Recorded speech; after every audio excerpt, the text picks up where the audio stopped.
পড়ে না চোখের পলক। বাপসো দাইলে খাইবা বলো। ম্যাডাম আপনারে অ্যারেস্ট করা হবে। কেন? আপনার কাছে জাল নোট ছাপানোর যন্ত্র পাওয়া গেছে। যন্ত্র থাকলে কি অ্যারেস্ট করতে হবে? হ্যাঁ।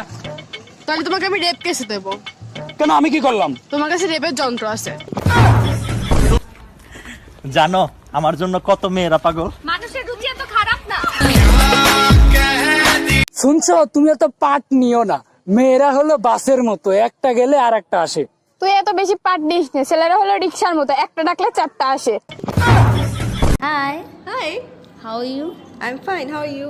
I am fine. তুমি কতটুকু পড়াশোনা করছো? যতটুকু তুমি করছো। মানে? আমিও এতটুকু ইংলিশ বলার পর বাংলা বলা শুরু করে দিই। হ্যাঁ। আচ্ছা বাবু, তুমি তোমার মোবাইলের সামনে সবসময় আমার ছবি দিয়ে রাখো কেন? আরে আমি যখন কোনো বড় ধরনের বিপদে পড়ি তখন তোমার ছবিটা দেখি আর ভাবি এত বড় ঝামেলা সাথে নিয়ে আসি, আর এ তো কোনো ব্যাপারই না। রুনার মতো লোকাল মায়া আছে শত শত, এসব মেয়ে থেকে রায়হান দূরে দূরে থাকো। তাই বিয়ের আগে গুগল সার্চ মারো, রুনার লাইফে রেকর্ড বাজ করো। তাই বিয়ের আগে গুগল সার্চ মারো।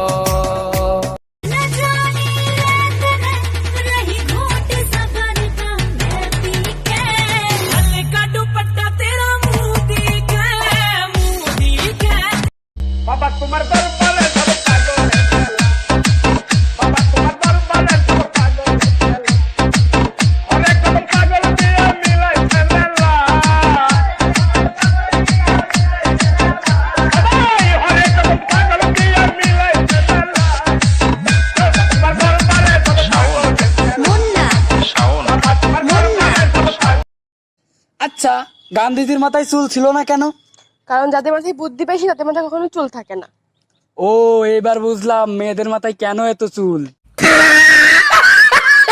আর কত করবে তুমি তালবাহানা, হাই তালবাহানা, দেখতে হিরো তুমি নায়ক মানা। নাচ দেখতে এলো সব জোয়ান বোরা, হাই জোয়ান বোরা, সুন্দরী